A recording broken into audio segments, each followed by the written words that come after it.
हाँ तो प्यारे बच्चों, आपका बहुत बहुत स्वागत है हमारे YouTube चैनल में।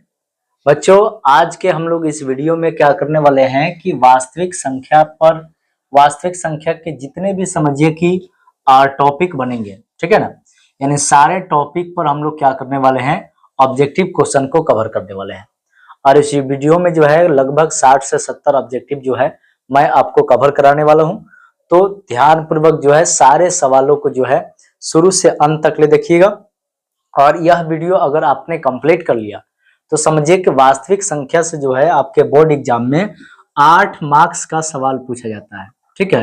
तो यहाँ से समझिए कि यह एक वीडियो से जो है आपको ये 8 नंबर जो है आना एकदम तय है।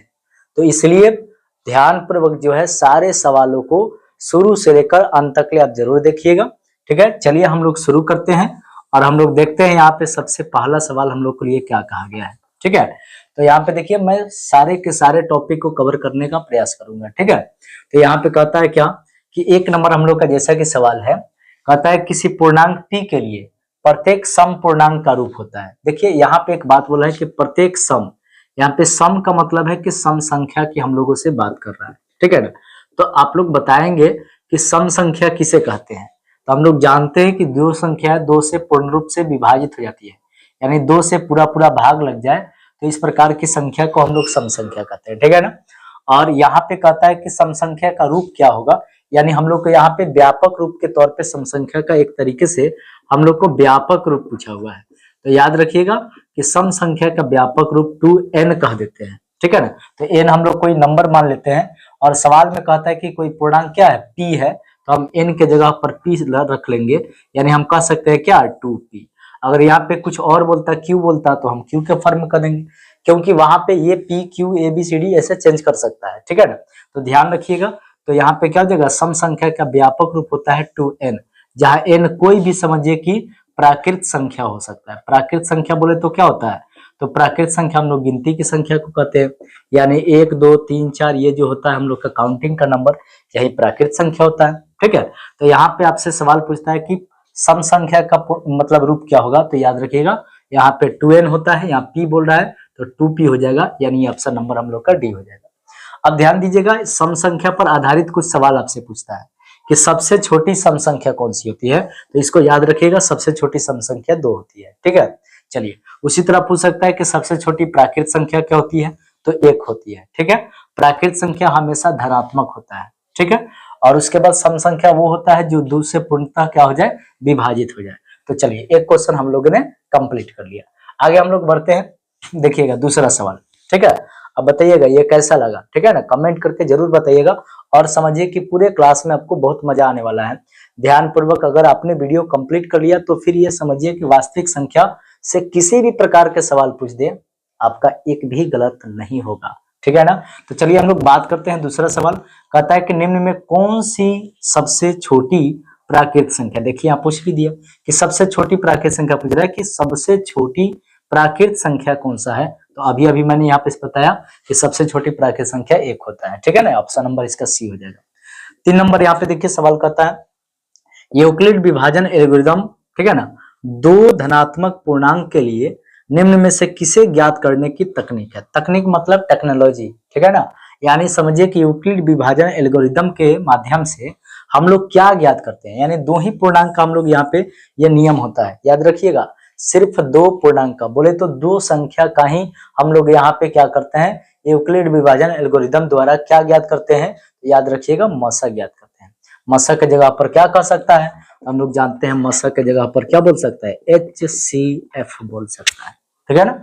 HCF बोल सकता है, या पूरा नाम बोलेगा तो महत्तम समवर्तक बोल सकता है, ठीक है ना। तो यहाँ पे बोल रहा है कि बताइए कि यूक्लिड विभाजन से किसे परिकलित किया जाता है, तो याद रखिएगा मसा को। चौथा हम लोग का यहाँ पे सवाल है, कहता है कि यदि भाग एल्गोरिदम, ठीक है ना, a बराबर बी क्यू प्लस आर, देखिए यहाँ पे नाम दे दिया है। अब क्या यह फिक्स होता है क्या कि a बराबर बी क्यू प्लस आर ही करेंगे, इसके जगह पर कुछ भी कर सकता है, ठीक है ना। p बराबर एम क्यू प्लस एन ऐसे कुछ भी बोल सकता है, लेकिन याद रखिएगा इनका मेन बात क्या होता है, तो मेन बात ये रहता है, याद रखना है आपको हिंदी वाला, भाज्य बराबर भाजक गुना भागफल, है ना, गुना भागफल। अब प्लस में क्या होता है, तो प्लस होता है शेषफल, ठीक है ना, ये वाला बात याद रखिएगा। यहाँ पे भाज्य को ए माना जाता है ना, भाजक को हम लोग बी मानते हैं, भागफल को क्यू मानते हैं, शेषफल को आर मानते हैं। ठीक है, तो यहाँ पे देखिए सवाल कहता है कि यदि भाग एल्गोरिदम ए बराबर बी क्यू प्लस आर में, ठीक है, ए बराबर कहता है 72 है, क्यू बराबर 8 है, आर बराबर 0 है, तो कहता है कि बी का मान बताइए। ठीक है ना, तो बी का मान यहाँ पे बताना है, तो हम लोग क्या करेंगे, इस प्रकार के एक सवाल हो सकता है कि आपको दे दे। ठीक है ना, तो इस प्रकार के अगर सवाल पूछेगा तो हम लोग क्या करेंगे, यहाँ जो जो दिया रहेगा इस भाग एल्गोरिदम का जो फॉर्मूला है ए बराबर बी क्यू प्लस आर, उसमें बैठा देंगे। ठीक है ना, तो हम लोग यहाँ पे क्या करें, भाग एल्गोरिदम होता है ए बराबर बी क्यू प्लस आर। अब देखो यहाँ पे क्या बोल रहा है, ए 72 है, यानी ए के जगह पर 72 72 रख दिया है ना, बी के जगह पर क्या रख रहा है, तो बी हम लोग को यहाँ पे निकालना है, तो बी छोड़ दीजिए। ठीक है ना, फिर कहता है क्यू कितना है, तो 8, तो 8 है ना, जिसको निकालना होगा उसको छोड़ देंगे। और फिर आर कितना कहता है, तो 0, तो आर के जगह पर 0 बैठा दीजिए। अब ये समीकरण जैसा थोड़ा सा हो जाएगा, देखिए ये यहाँ पे मिल गया 72, बी में 8 को गुना किया 8 बी हो गया, 0 नहीं जुड़ेगा, चूंकि ये कोई अंक होता तो प्लस होकर है, यानी प्लस है तो इधर आके 72 के साथ माइनस हो जाता है। ठीक है, 0 है छोड़ सकते हैं। अब ये 8 से देखिए 8 9 मरतबा जाएगा, यानी बी बराबर कितना हो जाएगा, तो 9 हो जाएगा। ठीक है ना, सवाल आपसे बी ही पूछा है, बी के जगह पर कितना हो जाएगा, तो 9 हो जाएगा। ठीक, हाँ तो चलिए अब आगे बढ़ते हैं और हम लोग देखते हैं अगले सवाल को। लेकिन एक बात मैं आपको बता देना चाहता हूँ कि पूरे हम लोग को 10th क्लास के मैथमेटिक्स में, ठीक है ना, 10th क्लास के पूरे जो हम लोग को मैथमेटिक्स का सिलेबस है, ठीक है ना, इसमें एक बात ध्यान रखिएगा कि वास्तविक संख्या जो है ना, वास्तविक संख्या, यह वास्तविक संख्या से जो है 8 नंबर का सवाल रहता है, बहुपद से जो है, यह बहुपद से लगभग जो है 4 नंबर का सवाल रहता है। ठीक है ना, उसके बाद जो है यह समझिए कि 2 चर वाला समीकरण जो होता है, इससे समझिए कि 10 नंबर का सवाल रहता है। उसके बाद जो है समझिए कि ज्यामिति, ठीक है ना, ज्यामिति, पूरे ज्यामिति को मिलाकर के समझिए 20 नंबर का रहता है। ठीक है, इसी तरह रहता है आगे चल के हम लोग का चैप्टर कौन है, तो क्षेत्रमिति। क्षेत्रमिति से कितने नंबर का पूछेगा, तो समझिए कि 10 नंबर का पूछेगा। उसके बाद है नियामक ज्यामिति, नियामक ज्यामिति से कितने नंबर का पूछेगा, तो नियामक ज्यामिति टोटल मिला के 10 नंबर का पूछेगा। ठीक है, इसी तरह सांख्यिकी जो है, ये सांख्यिकी से भी लगभग जो है 8 नंबर के आसपास पूछेगा। ठीक है ना, उससे कम ज्यादा हो सकता है। और उसके बाद जो है यहाँ पे त्रिकोणमिति है ना, त्रिकोणमिति जो है, ये त्रिकोणमिति से जो है लगभग 20 नंबर का, एकदम 20 नंबर ये फिक्स है, 20 नंबर का पूछता है। और उसके बाद बच गया प्रायिकता, प्रायिकता से जो है ये 2 से 4 नंबर का जो है ये पूछता है हम लोग को। ठीक है ना, तो इस प्रकार से लगभग देखा जाए तो 20 और ये 20 40 है, 20 60 और ये 10 70 और देखिए ये हो गया कितना 32 है ना, ये 8 4 12 12 24, यानी 70 और 24 यानी कितना होगा 94, यानी ठीक है ना। इसी प्रकार आसपास में जो है ये सारे चैप्टर से जो है आपके एग्जाम में पूछा जाता है। तो आप लोग जो है कमेंट करके ये भी बता सकते हैं कि आप कौन से टॉपिक पर मतलब जो है पहले सीखना चाहते हैं, उस पर जो है वास्तविक संख्या के बाद जो है इनमें से किसी पर भी हम लोग पढ़ाई कर सकते हैं। ठीक है ना, किसी के बारे में भी हम लोग सीख सकते हैं, क्योंकि हर जगह जो है वास्तविक संख्या के कैलकुलेशन जो है शामिल रहता है। तो आप लोग जो है कमेंट करके जरूर बताइएगा कि इसमें से आप कौन से मतलब जो है टॉपिक पे कौन से चैप्टर के लिए सबसे पहले वीडियो देखना चाहते हैं।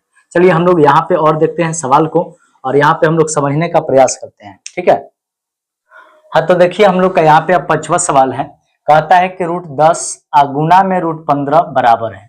ठीक है ना, अब यहाँ से कर रहा है क्या, √10 गुना √15, यानी तो गुना पूछ रहा है। ठीक है ना, तो देखिए क्या कर रहा है, √10 गुना में है √15, इसका हम लोग को बताना है कि किसके बराबर है। ध्यान दीजिएगा, इस टाइप के सवाल क्या करेगा कि आपको दे करके पूछ सकता है कि बताइए कि ये परिमेय संख्या है क्या, अपरिमेय संख्या, यानी समझिए कि प्लस में, माइनस में, गुना में, भागा में, किसी भी तरीके से दे करके आपसे पूछ सकता है कि परिमेय संख्या है कि अपरिमेय संख्या। ठीक है ना, तो इसके लिए एक कंसेप्ट याद रखिएगा, परिमेय अपरिमेय वाला पूछेगा तो हमेशा याद रखिएगा कि एक अशून्य, अशून्य का मतलब है 0 को छोड़ करके। ठीक है ना, एक अशून्य परिमेय संख्या, ठीक है ना, परिमेय संख्या, और एक अपरिमेय संख्या, अपरिमेय संख्या, इसका जोड़, घटाव, गुना और भाग, ठीक है ना, हमेशा जो है एक अपरिमेय संख्या होता है। ठीक है, इसी तरीके से याद रखिएगा कि अगर दोनों ही परिमेय है, दोनों परिमेय है तब तो हमेशा परिमेय होगा। अगर दोनों ही परिमेय है, ठीक है ना, दोनों ही परिमेय है तो समझिए कि उसका जोड़, घटाव, गुना है ना, भाग, सब कुछ जो है हमेशा क्या होगा, तो परिमेय ही होगा। हमेशा परिमेय होगा, ठीक है। या दोनों अपरिमेय है, अपरिमेय है, तो अपरिमेय है तो समझिए कि यहाँ पे क्या हो सकता है, तो परिमेय और अपरिमेय दोनों हो सकता है ना। परिमेय और अपरिमेय ये दोनों हो सकता है, ठीक है ना। यहाँ पर भी इनका जोड़ घटाव गुना भाग जो भी है ये परिमेय और अपरिमेय, ये परिमेय और अपरिमेय भी हो सकता है। तो ध्यान रखना है कि सबसे पहले जब भी इस टाइप का सवाल पूछेगा तो हम लोग उसको हल करेंगे। सवाल कहता है √10 गुना √15 किसके बराबर है, इसको सबसे पहले रूट के रूट ही अंदर गुना कर लीजिए, ठीक है ना। चाहे रूट के एक से एक रूट में कर दीजिए, यानी 10 गुना हो गया 15।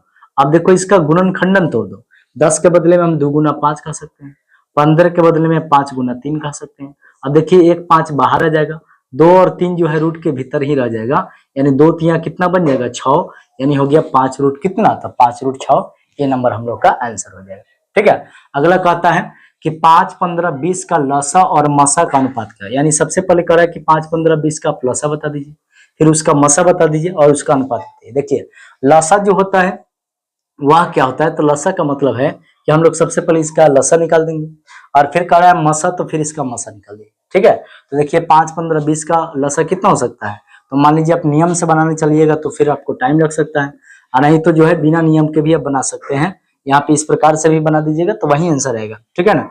चूंकि ऑब्जेक्टिव सवाल है वहां पे नियम की कोई आवश्यकता नहीं है, ठीक है ना। नियम बनाने मत लगाने मत बैठ जाइएगा, ठीक है ना। तो यहाँ पे क्या करना है हम लोग को बना देना है यहाँ पे लघुत्तम। तो क्या होगा 5 एकम 5 तिया 5 चौका गुना कर लीजिए, 5 तिया 15 15 चौके कितना मिलेगा, यानी रस हम लोग का हो जाएगा 60।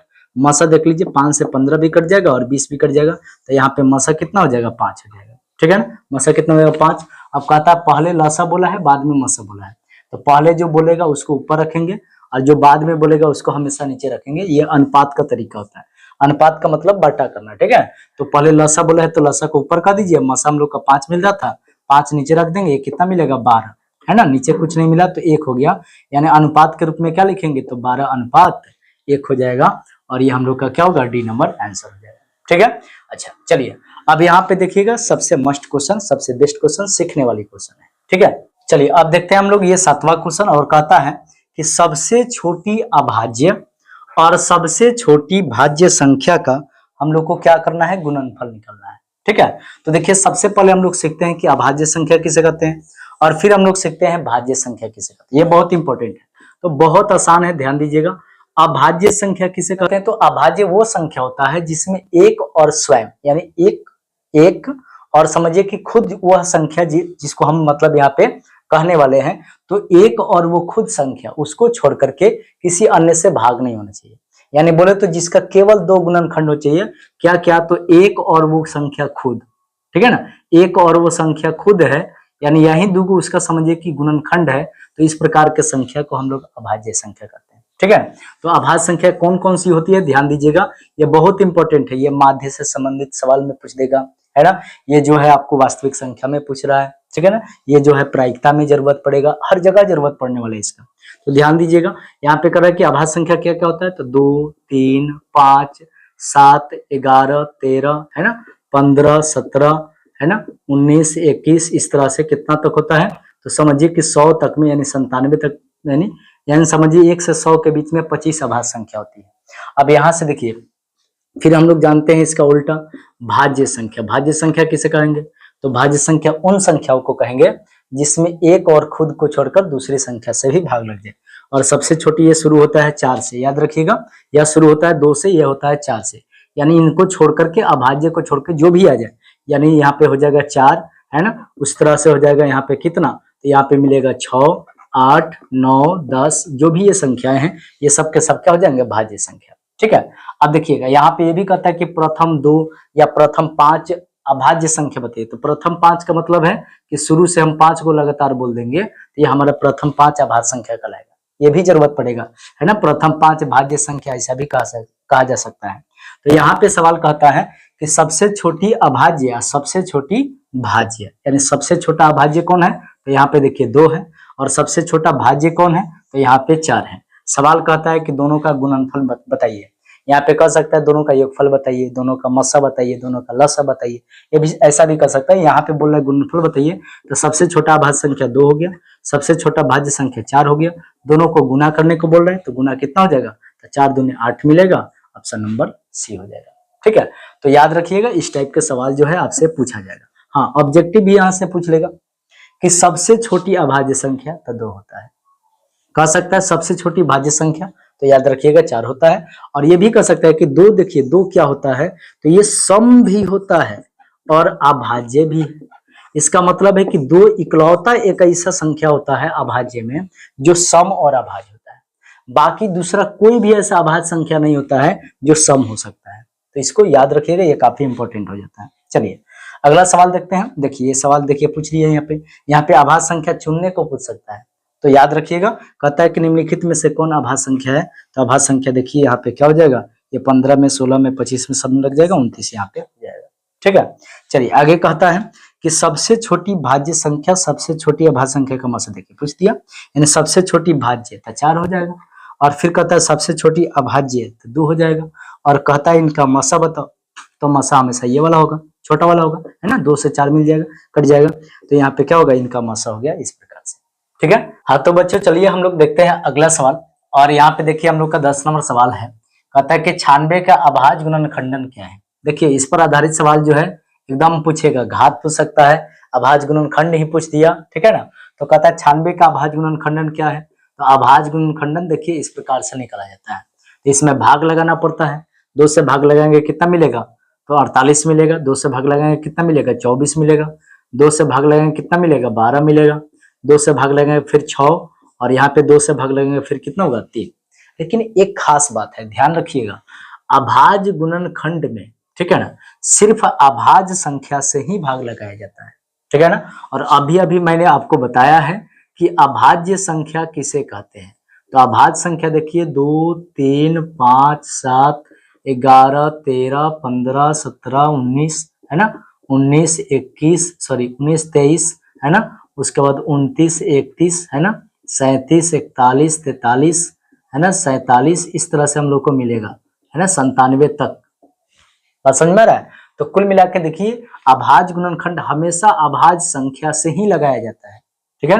इसमें देखना है कि हमेशा 2 से ही लगा रहे हैं, है ना, 2 से नहीं लगने वाला हो तो 3, यहाँ पे 1 नहीं लाएंगे, है ना, क्योंकि एक समझ लीजिए कि एक ना तो अभाज्य संख्या होता है और ना ही भाज्य संख्या होता है, तो अभाज्य गुणनखंड बनाते समय कभी भी 1 नहीं लाएंगे, ठीक है ना। यहाँ पे फिर 3 से लगा करके और ऐसे हम 1 नहीं मंगाएंगे, ये तरीका गलत हो जाएगा, ठीक है ना। चलिए ध्यान देते हैं, तो यहाँ पे सवाल कहता है कि 96 का अभाज्य गुणनखंडन क्या होगा, देखिए घात के रूप में दिया, तो बैठा लीजिए। देखिए 2 कितने बार आया, तो 2 हम लोग को 5 बार मिला, 3 कितने बार, तो 1 बार, तो यहाँ पे देखिए 2 का पावर 5, 3 का पावर 1, कौन सा ऑप्शन हो जाएगा, तो ये ऑप्शन हो जाएगा सी। कोई दिक्कत। देखिए अगला सवाल हम लोग का कहता है कि 5005 के कितने अभाज्य गुणनखंड हो। देखिए कितने बोला है, कितने का मतलब है कि यहाँ पे उसकी संख्या बताना है कि कितना नंबर बताना है उसका, यानी बोल रहा है कितना, कि 5005 का कितना अभाज्य गुणनखंड होगा, तो इसका अभाज्य गुणनखंड निकालिए, और इस प्रकार से जितने संख्याएं मिलेगी हम बता देंगे कि उतनी इसकी अभाज्य गुणनखंड होगी। यानी यहाँ पे देखिए 5 से लग सकता है, तो 5 से लगाएंगे कितना मिलेगा, तो 5 से मिलेगा 1001, है ना, इतना मिलेगा। और देखिए ये 11 से लग जाएगा, ठीक है ना, 11 से कट जाएगा, 11 से कटेगा तो देखिए 11 9 99 मिलेगा, 100 से 99 घटाएंगे 1, 1 पर 0 आएगा 1, फिर यहाँ पे देखिए कितना, तो 7 से हो सकता है, 7 से 13 7 91 हो जाएगा। अब देखिए कितना अभाज्य गुणनखंड मिला, तो यहाँ गिनती कीजिए 1 2 3 और 4, यानी इसके अभाज्य गुणनखंडों की संख्या कितनी हो गई, तो 4 हो गई। ये आपसे काउंटिंग पूछ रहा है कि कितने, मतलब समझिए कि इसके अभाज्य गुणनखंड मिलेंगे, ठीक है ना। तो हम नंबरिंग करके गिन करके बता देंगे कि कितने अभाज्य गुणनखंड। अगर कहता है कि इसका अभाज्य गुणनखंड बताओ, तो यहाँ पे हम लोग क्या करते हैं, 5 गुना 7 गुना 11 गुना 13 ऐसे हम लोग लिख सकते हैं, ठीक है ना। तो ये अभाज्य गुणनखंड हो गया, ये अभाज्य गुणनखंड का रूप हो गया, ठीक है ना।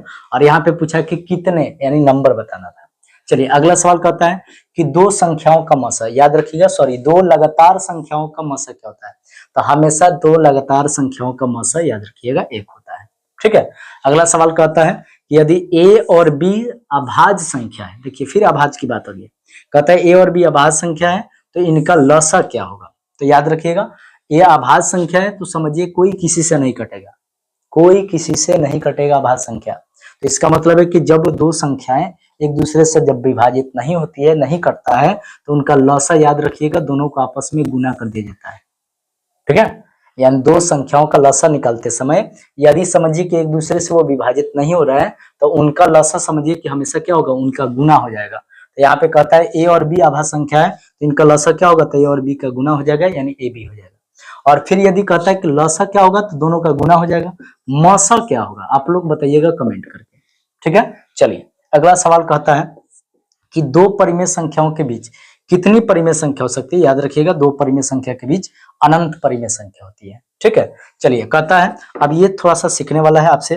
कहता है क्या कि सह अभाज्य संख्या का मसा क्या होता है, ठीक है ना। सह अभाज्य संख्या, तो सबसे पहले सह अभाज्य संख्या की परिभाषा, ठीक है ना, बता दीजिए। सह अभाज्य संख्या किसे कहते हैं, तो सह अभाज्य संख्या हमेशा याद रखिएगा युग्म के रूप में होता है। युग्म का मतलब है पेयर के रूप में होता है, जोड़ा फॉर्म में रहता है ना, हमेशा डबल रहेगा। तो कहता है कि सहअभाज्य संख्या किसे कहते हैं, तो ऐसी दो संख्याओं का युग्म जिनका HCF, जिनका मसा कितना हो, एक हो जाए। जिनका मसा एक हो तो हम ऐसी दो संख्याओं के युग्म को या क्या कहते हैं, तो याद रखिएगा सहअभाज्य संख्या कहते हैं। तो यहाँ पे कह रहा है कि सहअभाज्य संख्या का मसा क्या होगा, तो बस मसा कितना होगा, तो याद रखिएगा सहअभाज्य संख्या का मसा एक होता है। कुछ सहअभाज्य संख्या का युग्म देख लीजिए किस प्रकार से, जैसे एक 2 हो सकता है, दूसरा 3 हो सकता है, एक 2 हो सकता है, दूसरा 5 हो सकता है, एक 2 हो सकता है, दूसरा 7 हो सकता है, ठीक है ना। इस तरह से बहुत सारा हो सकता है जिनका मसा एक हो। एक 8 हो सकता है और एक मान लीजिए 15 हो सकता है। अब ऐसा नहीं कि नहीं ये दोनों भाज्य है ना, हम लोग को बस इसका मसा देखना है, मसा हमेशा एक आएगा, देख लीजिए, ठीक है। तो बस वहां पे चुनना, ये आपको क्या करेगा कि ऑप्शन में देगा कि निम्नलिखित में से कौन सा अभाज्य संख्या है, तो वहां पे युग्म के रूप में दिया रहेगा, तो आप उसमें से पहचान कर लीजिए कि जिसका मसा अगर एक निकल जाता है तो समझ लीजिए कि वो सहअभाज्य संख्या होगा। सवाल यहाँ पे सिंपल बोला है, सहअभाज्य संख्या का मसा कितना होता है, तो याद रखिएगा एक होता है, बहुत इंपॉर्टेंट है, ठीक है। चलिए आगे बढ़ते हैं।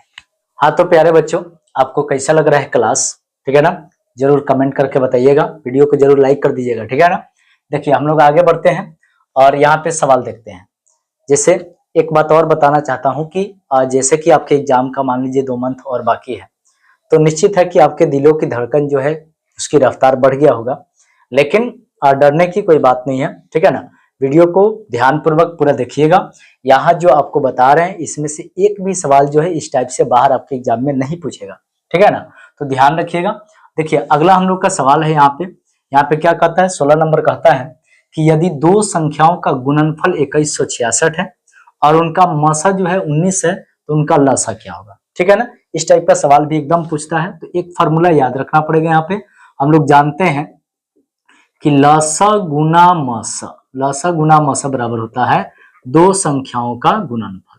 याद रखिएगा दो संख्याओं का गुणनफल होता है। तो यहाँ पे देखिए क्या क्या दिया है उसको रख दीजिए। कहता है कि गुणनफल 2166 है, चलिए गुणनफल के जगह पे 2166 रख देते हैं।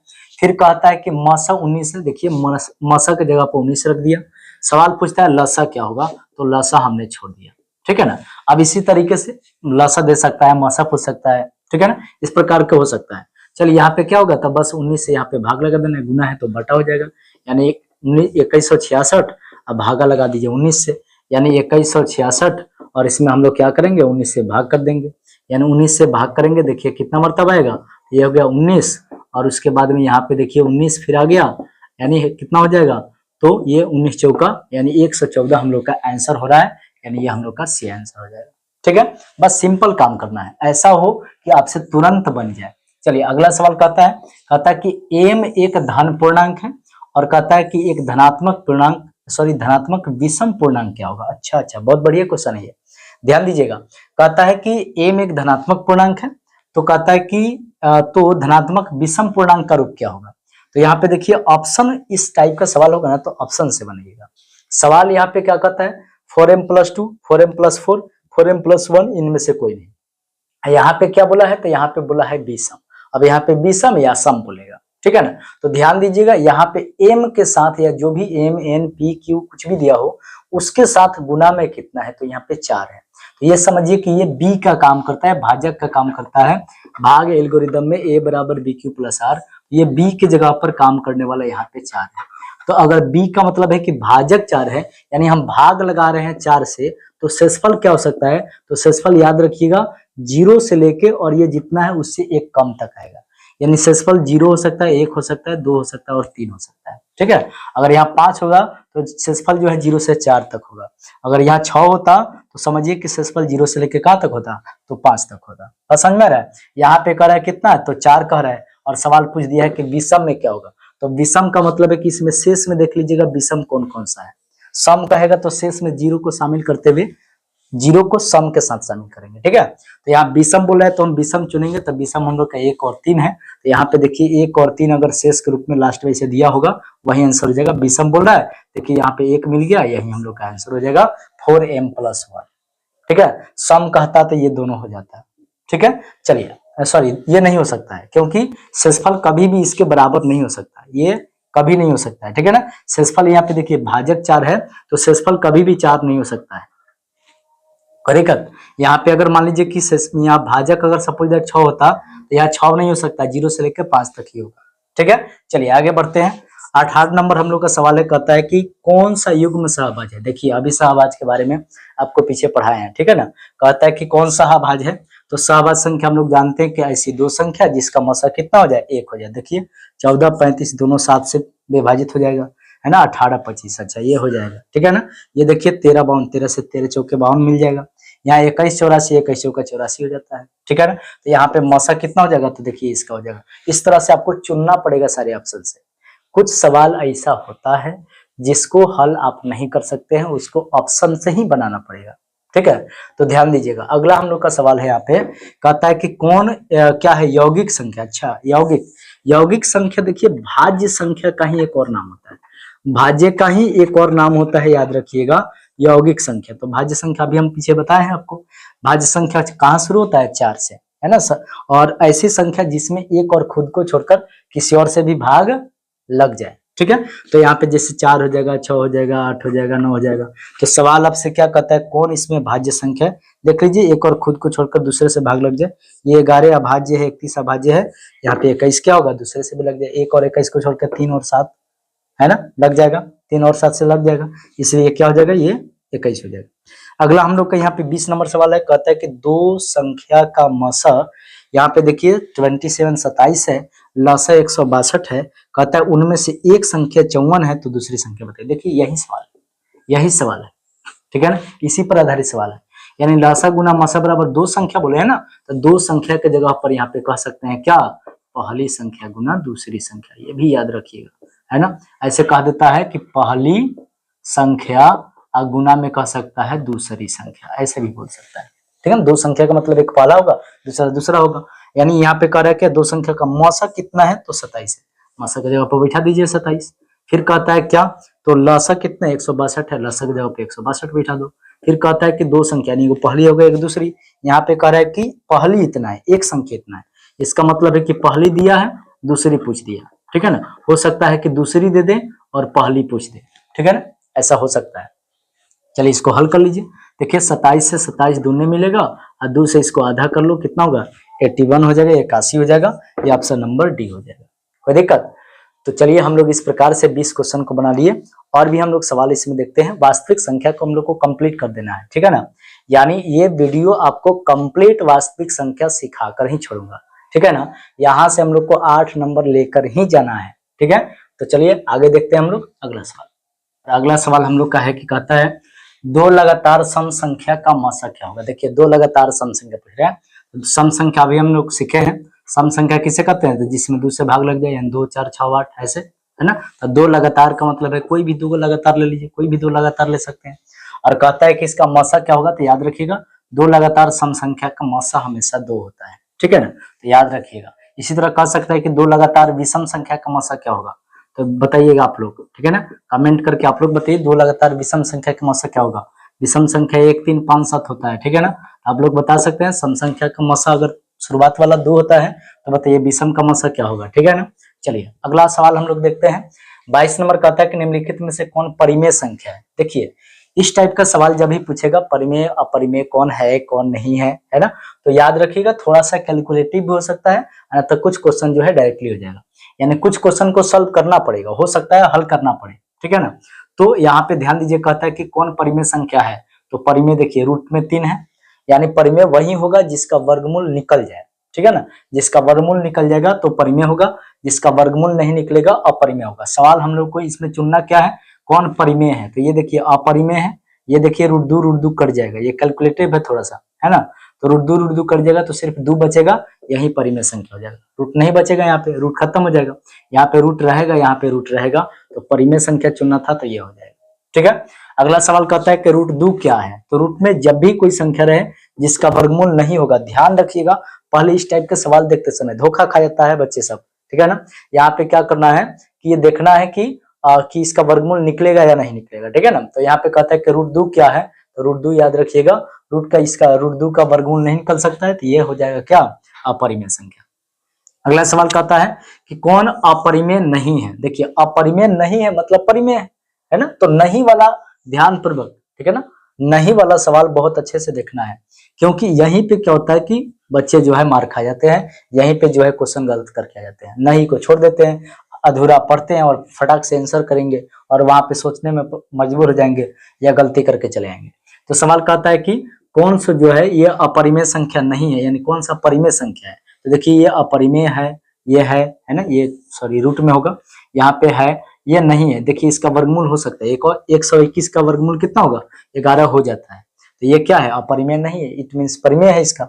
आगे कहता है कि पाई है, तो याद रखिएगा पाई एक अपरिमेय संख्या है, ठीक है। फिर कहता है 22/7 क्या है, पाई का मान 22/7 पड़ेगा, तो पाई याद रखिएगा, पाई अपरिमेय संख्या है, लेकिन 22/7 जो है वह परिमेय है, ठीक है। अगला देखिए यहाँ पे सवाल कहता है कि 2.13 113 1113 1113 है ना, इस तरह का है। तो इसके थोड़ा सा इस टाइप के सवाल जो होगा, अगर दशमलव में दिया है तो इसके पैटर्न को देख लेना है कि किस आधार पर दिया है। अगर एक ही संख्या को बार बार दोहराएगा तो वो परिमेय संख्या होगा, लेकिन अगर एक ही संख्या को बार बार नहीं दोहरा रहे, देखिए यहाँ एक बार आया, यहाँ 2 बार आया, 3 बार आया, 4 बार आया, तो ये अलग अलग टाइप से आ रहा है, तो ये समझिए कि अपरिमेय संख्या का दशमलव प्रसार है। ये अशांत अनावर्ती कहलाता है। और एक ही जैसा अगर आता है, जैसे 2 3 आया है ना, जैसे मान लीजिए 5 आ गया है ना, फिर आ गया ऐसा ही, फिर 3 आया, फिर 5 आया, 3 आया, 5 आया, तो ये एक ही जैसा बार बार ये दोहरा रहा है, तो ये समझिए कि यह आवर्ती है और ये परिमेय संख्या होता है, ठीक है ना। अगर एक जैसा दोहरा रहा है तो ये परिमेय संख्या होता है, और एक जैसा यदि नहीं दोहरा रहा है तो वो अपरिमेय संख्या होता है, ठीक है। चलिए हम लोग आगे सवाल देखते हैं, और अब लगता है कि इस पर आधारित अब ज्यादा सवाल नहीं होगा, निश्चित रूप से इतना जो है वास्तविक संख्या पर आधारित ये बहुत इंपॉर्टेंट सवाल है, तो नींद नहीं आ रहा है, यानी बिल्कुल आराम से जो है, ठंडी का समय है और रजाई में घुसिए और ध्यान पूर्वक जो है सारे क्वेश्चन को जो है ये सीख जाइए, और आराम से जो है हो सके तो कॉपी में भी लिख लीजिए, और ये समझिए कि यहाँ से आपको 8 नंबर जो है निश्चित होने वाला है, ये 8 नंबर के लिए आप एकदम श्योर हो जाएं, ठीक है। चलिए आगे हम लोग देखेंगे सवाल को, और अगला हम लोग का सवाल है, यहाँ पे है, कहता है कि 3.27 पर देखिए रेखा है, ठीक है, और ये कहता है कि ये क्या है। ऑप्शन है पूर्णांक, परिमेय, प्राकृत, अपरिमेय। याद रखिएगा यहाँ पे देखिए 3.27 पे रेखा के मतलब है कि यहाँ 27 आवर्ती है। अभी मैंने आपको सिखाया आवर्ती, आवर्ती का मतलब ये है कि यह 3.272727 जो है यह आता रहेगा, यानी एक जैसा जब ये संख्या आता रहता है तो जिस का मतलब समझिए कि रिपीटिंग हो रहा हो, जो संख्या मतलब बार बार आ रहा हो, उसके लिए हम लोग क्या करते हैं, उन सबको लिखकर उस पर रेखा बैठा देते हैं, ठीक है ना। और याद रखिएगा अभी मैंने बताया है कि ये संख्या किस प्रकार की, यानी ये इस प्रकार की संख्या क्या होता है, तो याद रखिएगा ये परिमेय संख्या होता है, ठीक है। अगला सवाल देखिए, अगला कहता है कि निम्नलिखित में से किसका दशमलव प्रसार अशांत है। अब देखिए हम लोग जानते हैं शांत या अशांत की कंडीशन, हम लोग जानते हैं कि परिमेय संख्या P/Q के रूप में लिखी जाती है, ठीक है ना, यानी परिमेय संख्या वो होता है जिसे P/Q के रूप में दर्शाया जा सकता है, और यहाँ P और Q दोनों पूर्णांक संख्याएं होनी चाहिए, Q का मान जो है 0 नहीं होना चाहिए, क्योंकि 0 से समझिए कि विभाजन नहीं होती है, ठीक है। तो यहाँ पे कह रहा है कि किसका दशमलव प्रसार अशांत है, तो हम लोग जानते हैं कि यहाँ पे जो भी Q के जगह पर है ना कोई भी संख्या हो, अगर उनका अभाज्य गुणनखंड में सिर्फ 2 और 5 होता है, अगर 2 और 5 अगर रहता है, समझिए कि ये Q वाला के अभाज्य गुणनखंड में, तो हम कहेंगे कि उसका दशमलव प्रसार कैसा होता है, तो याद रखिएगा उसका दशमलव प्रसार शांत होता है।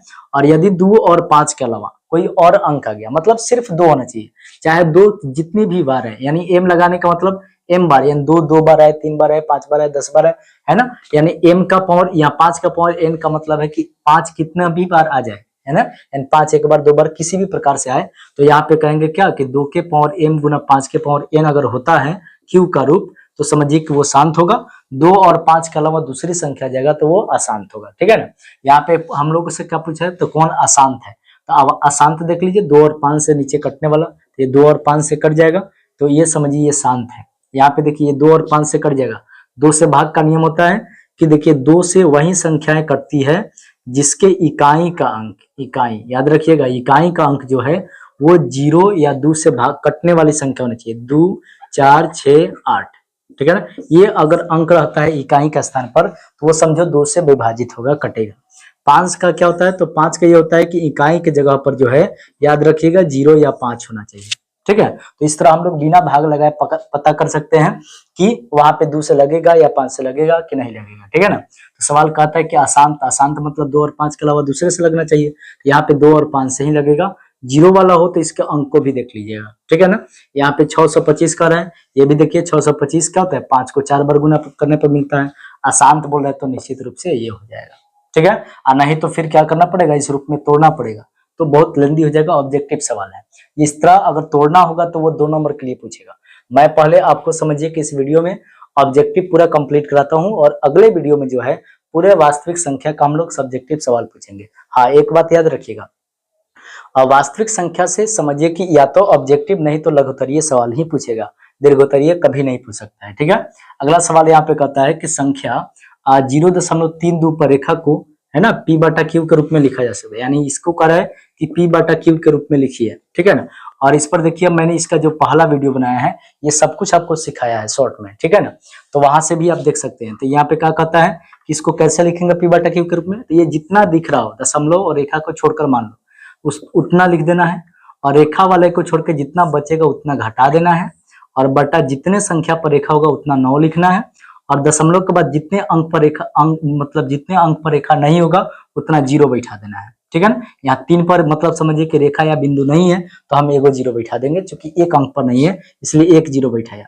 अब ये 32 से 3 हटा लिया, कितना मिलेगा, तो 29 मिलेगा, और ये मिल जाएगा 29 बट्टा क्या हो जाएगा 90। अगर ये कट सकता है तो कटा कर भी लिखेंगे, ठीक है ना। तो यहाँ पे क्या हो जाएगा 29 बट्टा 90 हम लोग का आंसर होगा, ठीक है ना।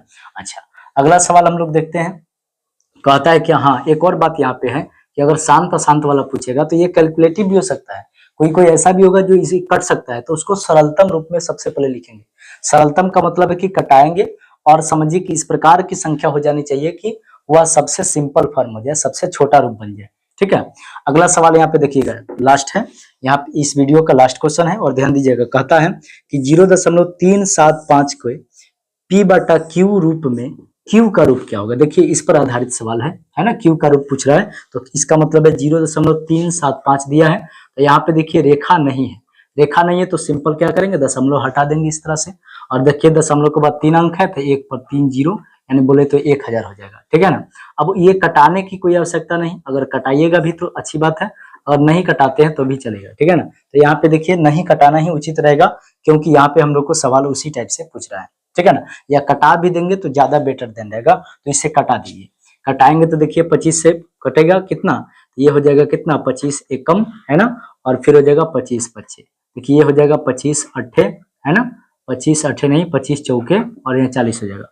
फिर 5 से कटा लेंगे तो 5 दिया और ये 5 अट्ठे, यानी मिल रहा है कितना 3 बटा 8। देखिए कितना आसान हो गया। और देखा जाए तो इसी बात को हम लोग सरलतम रूप बोलते हैं।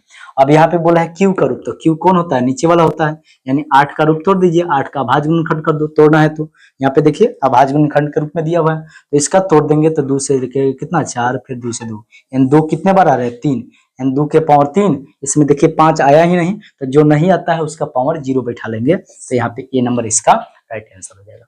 तो इस प्रकार हम लोग जो है इस वीडियो में पूरे वास्तविक संख्या के ऑब्जेक्टिव सवाल को कवर कर लिए, ठीक है ना। और पूरे निश्चित रूप से इतना विश्वास रखिए कि यहाँ से अलग सवाल जो है, यानी इतना टॉपिक से अलग सवाल जो है आपके एग्जाम में वास्तविक संख्या का दूसरा सवाल नहीं पूछेगा, ठीक है ना। अगर इस वीडियो को क्या कीजिए कि अगर आपको बिल्कुल पता नहीं है, 8 नंबर आप समझिए कि लाना चाहते हैं, तो इस वीडियो को 2-3 बार देख लीजिए, निश्चित रूप से जो है इस प्रकार से समझिए कि वास्तविक संख्या जो है आपका क्लियर हो जाएगा, ठीक है। तो आपका बहुत बहुत धन्यवाद अंत तक बने रहने के लिए, और वीडियो को जरूर लाइक कर लीजिएगा, चैनल को सब्सक्राइब कर लीजिएगा, और मिलते हैं हम लोग अगले वीडियो में। वीडियो कैसा लगा कमेंट जरूर कीजिएगा।